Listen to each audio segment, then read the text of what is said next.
بسم اللہ الرحمن الرحیم۔ ابو سعید خدری رضی اللہ تعالیٰ عنہ کہتے ہیں کہ نبی کریم صلی اللہ علیہ وسلم نے رمضان المبارک کے پہلے عشرے میں اعتکاف فرمایا اور پھر دوسرے عشرے میں بھی، پھر ترکی خیمہ سے جس میں اعتکاف فرما رہے تھے باہر سر نکال کر ارشاد فرمایا کہ میں نے پہلے عشرے کا اعتکاف شب قدر کی تلاش اور اہتمام کی وجہ سے کیا تھا، پھر اسی کی وجہ سے دوسرے عشرے میں کیا، پھر مجھے کسی بتلانے والے یعنی فرشتے نے بتلایا کہ وہ رات اخیر عشرے میں ہے، لہٰذا جو لوگ میرے ساتھ اعتکاف کر رہے ہیں وہ اخیر عشرے کا بھی اعتکاف کریں۔ مجھے یہ رات دکھلا دی گئی تھی پھر بھلا دی گئی، اس کی علامت یہ ہے کہ میں نے اپنے آپ کو اس رات کے بعد کی صبح میں کیچڑ میں سجدہ کرتے دیکھا، لہٰذا اب اس کو اخیر عشرے کی طاق راتوں میں تلاش کرو۔ راوی کہتے ہیں کہ اس رات میں بارش ہوئی اور مسجد چھپر کی تھی،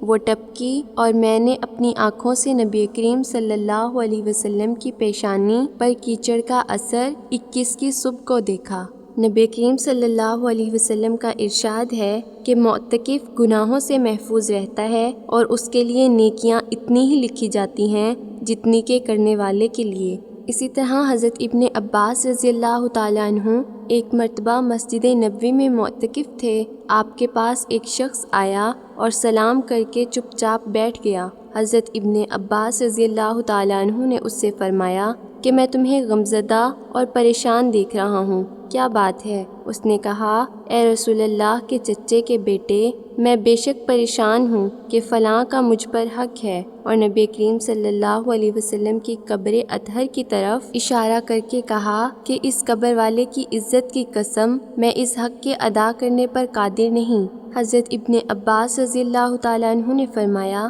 کہ اچھا، کیا میں اس سے تیری سفارش کروں؟ اس نے عرض کیا کہ جیسے آپ مناسب سمجھیں۔ ابن عباس رضی اللہ تعالیٰ عنہ یہ سن کر جوتا پہن کر مسجد سے باہر تشریف لائے۔ اس شخص نے عرض کیا کہ آپ اپنا اعتکاف بھول گئے؟ فرمایا، بھولا نہیں ہوں، بلکہ میں نے اس قبر والے صلی اللہ علیہ وسلم سے سنا ہے اور ابھی زمانہ کچھ زیادہ نہیں گزرا۔ یہ لفظ کہتے ہوئے ابن عباس رضی اللہ تعالیٰ عنہ کی آنکھوں سے آنسو بہنے لگے کہ حضور صلی اللہ علیہ وسلم فرما رہے تھے کہ جو شخص اپنے بھائی کے کسی کام میں چلے پھرے اور کوشش کرے اس کے لیے 10 برس کے اعتکاف سے افضل ہے، اور جو شخص ایک دن کا اعتکاف بھی اللہ کی رضا کے واسطے کرتا ہے تو حق تعالی شانہ اس کے اور جہنم کے درمیان 3 خندقیں آڑ فرما دیتے ہیں جن کی مسافت آسمان اور زمین کی درمیانی مسافت سے بھی زیادہ چوڑی ہے۔ اور جب ایک دن کے اعتکاف کی یہ فضیلت ہے